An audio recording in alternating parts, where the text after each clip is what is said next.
Hello students, welcome to A2Z Subjects. Today we are going to discuss our next topic, that is self-management skills. So the contents are introduction, stress management, self-awareness, strength and weakness analysis, self-motivation, self-regulation, that is goal setting, and self-regulation again, that is time management. So introduction of self-management. Self-management, also referred to as self-control, is the ability to control one's emotions, thoughts and behavior effectively in different situations. For example, we are doing the work in our college, we are doing some financial transaction, we are doing some business activities. So how to control yourself, our emotions, thoughts and behavior effectively in different situations. This also includes motivating oneself and setting goals. Skills you must master. First is self-awareness, second is responsibility, third is time management, fourth is adaptability. Ask for honest feedback, that is self-awareness, gather insights on your personality and work specific proficiencies. Okay, then what is responsibility? Taking responsibility for your own task is very important. Taking the ownership is the first step towards self-development. You should take the responsibility of your own task. Then the time management. Prioritize the things you have to do. Remove waste and redundancy from work. Make a timetable and follow it diligently. You have to prioritize your work. Suppose you are having your examination, so how much time you will devote to AI, how much time you will devote to maths, how much time you will devote to science. So that is, you have to give the priority to your work, your subjects. Then the adaptability. Stay current with best practices and read up on new information always. You have to adaptive towards the best practices which are available on your time. Prepare yourself for new changes. If you have to prepare yourself for new changes so that you can transition seamlessly. Okay, then next is stress. What is stress? So stress can be defined as our emotional, mental, physical and social reaction to any perceived demands or threats. These demands or threats are called stressors. So stressors are the reason for stress. Suppose we are mentally exhausted due to our work, due to our money, due to time, due to share market. Suppose the share market broke down and we are stressed. We are stressed because we don't have time to study. So these are the stressors. Any demand can lead to the emotional, mental or physical stress. Okay, so these threats or demands are called stressors. How to manage stress? Managing stress is about making a plan to be able to cope effectively with daily pressures. Whatever daily pressures we are having, we have to manage it by making the plan. The ultimate goal is to strike a balance between life, work, relationship, relaxation and fun. Everything is important. You have to make a balance. By doing this, you are able to deal with daily stress triggers and meet these challenges head on. So what is the first step? Be aware that you are stressed. Step 2, identifying what is causing you stress. Step 3, apply stress management methods. First, you have to be aware. And what are the signs of stress? Such as headache, sleeplessness, sadness, excessive worrying, nervousness. So these are the signs of stress. So find out the reason for your stress. Is it because of exams, family pressure, money issues, not eating good food, etc. Now, after finding the reason, you have to use the time management techniques to manage your time well. Focus on the important task and get them done. Talk to someone close about the issue. Take time to relax by exercising, watching movie or any other activity which can help feel relaxed. Okay? What are stress management techniques? So what are the stress management techniques? Time management. Proper time management is one of the most effective stress relieving technique. Physical exercise and fresh air. Healthy lifestyle is essential for students. Stress is generally lower in people who maintain a healthy routine. Healthy diet. Having a healthy diet will also help you reduce stress. Eating a balanced diet such as dal, roti, vegetable and fruits will you give the strength to do your daily work efficiently. Positivity. Focusing on negative aspects of life will add more stress. Learn to look at the good things and stay positive. Organizing academic life. No delaying by keeping class notes organized, finishing in assignments on time, and keeping track of all deadlines. Stress can be reduced to a great extent. Sleep. Sleep plays an important role. We should get a good night's sleep for at least 7 hours so that your brain and body gets recharged to function better the next day.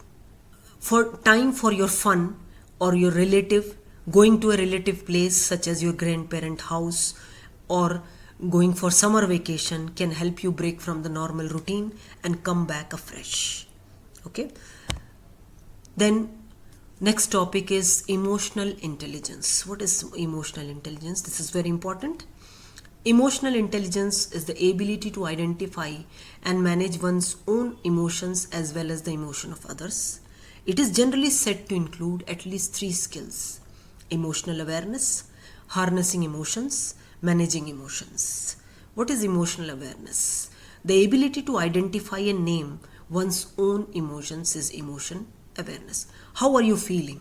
That is the emotional awareness. Then harnessing emotion, the ability to harness and apply emotion to tasks like thinking and problem solving. How to harness those emotions in the problem solving. Then managing emotions, the ability to regulate one's own emotions when necessary and help others to do the same. This is how you manage emotions. Then self-awareness, that is the strength and weakness analysis.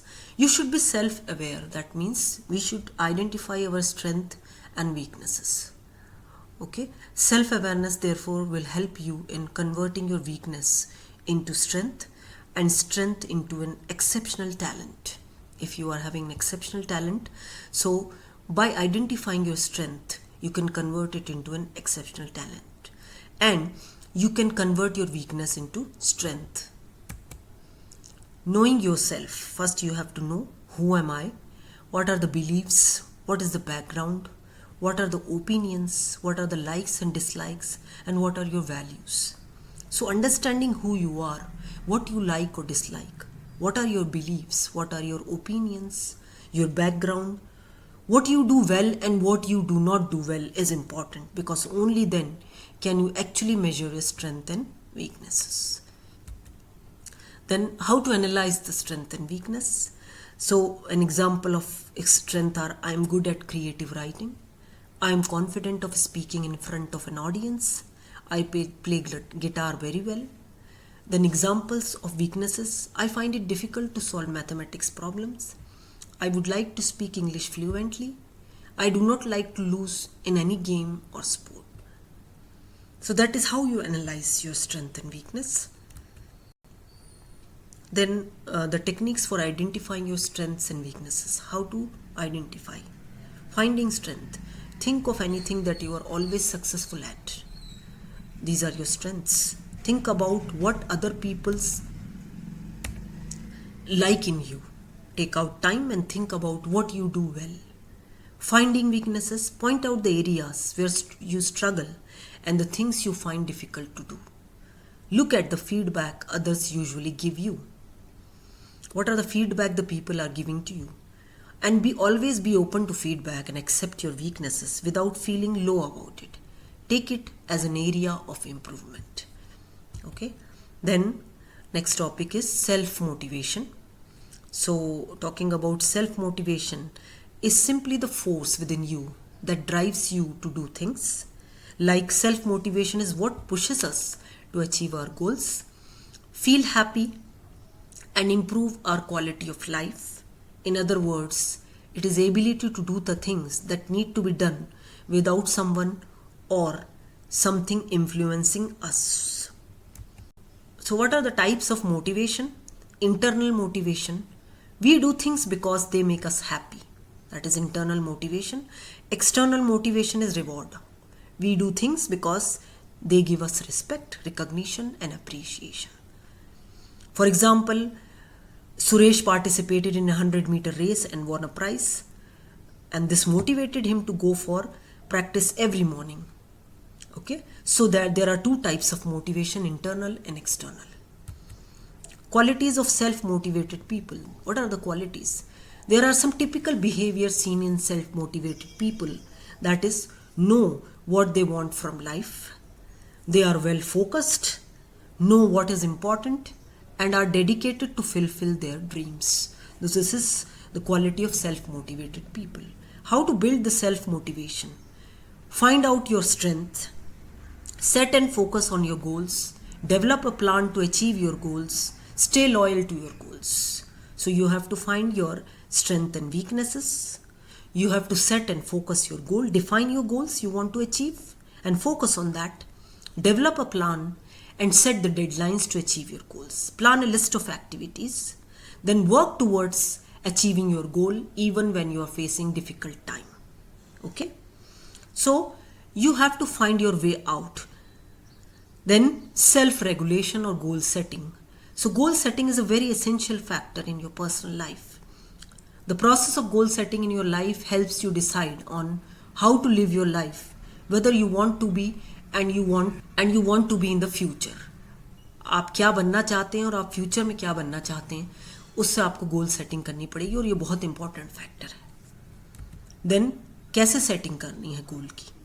A specific and clear goal answers 6 questions. Who is involved in the goal? A specific goal. I would learn to speak English fluently by joining coaching classes after my school every day, and in 6 months I will take part in inter-school debate competition. This is a specific goal, that I will speak English fluently by joining the classes and then I will take part in the debate competition. Then measurable. A measurable goal answers the question how much, how many, and how do I know that I have achieved the results. I want to have 5 times more money than what I have today in my hand at the end of this year. This is a measurable goal. Achievable goal. Breaking down big goals into smaller parts will make the goal achievable. I want to become a teacher in my school, and then break down it into smaller goals. Complete higher secondary, complete graduation, complete B.Ed, apply for jobs in the teaching field. This is achievable.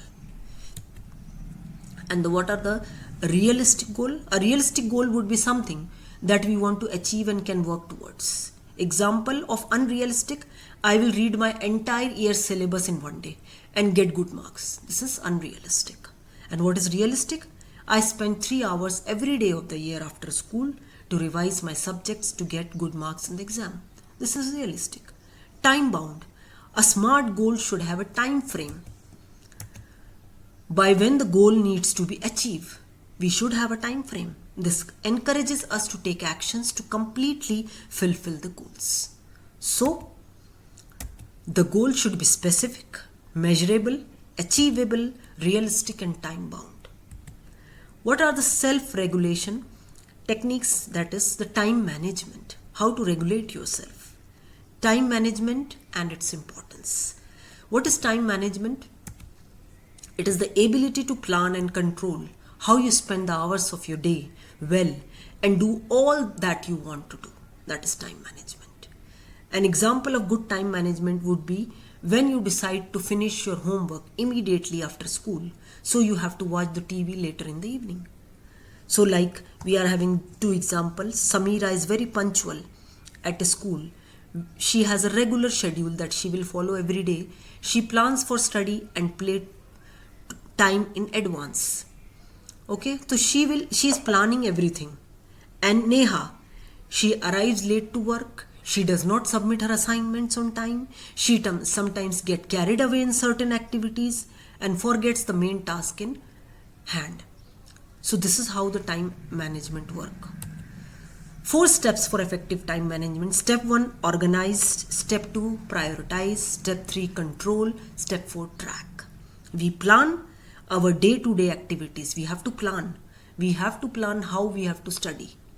We make a timetable that we follow. We have to make the timetable.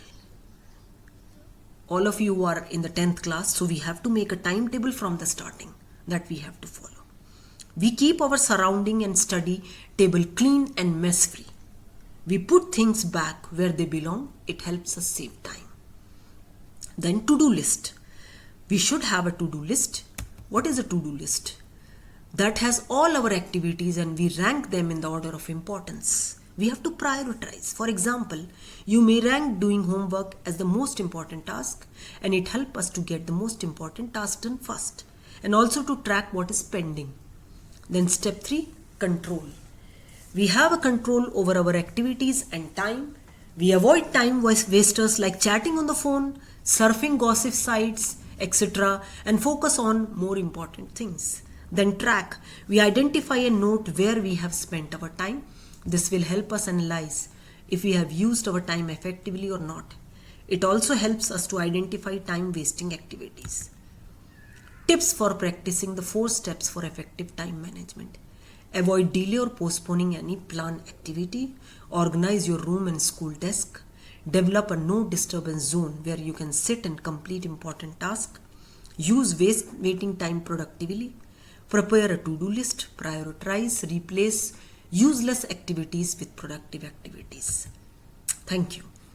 So that's all we have for the time management and self-regulation, self-motivation, emotional intelligence, strength and weakness analysis, stress management. And thank you from A2Z Subjects. For the time being, you have to like, subscribe and share A2Z Subjects. Thank you.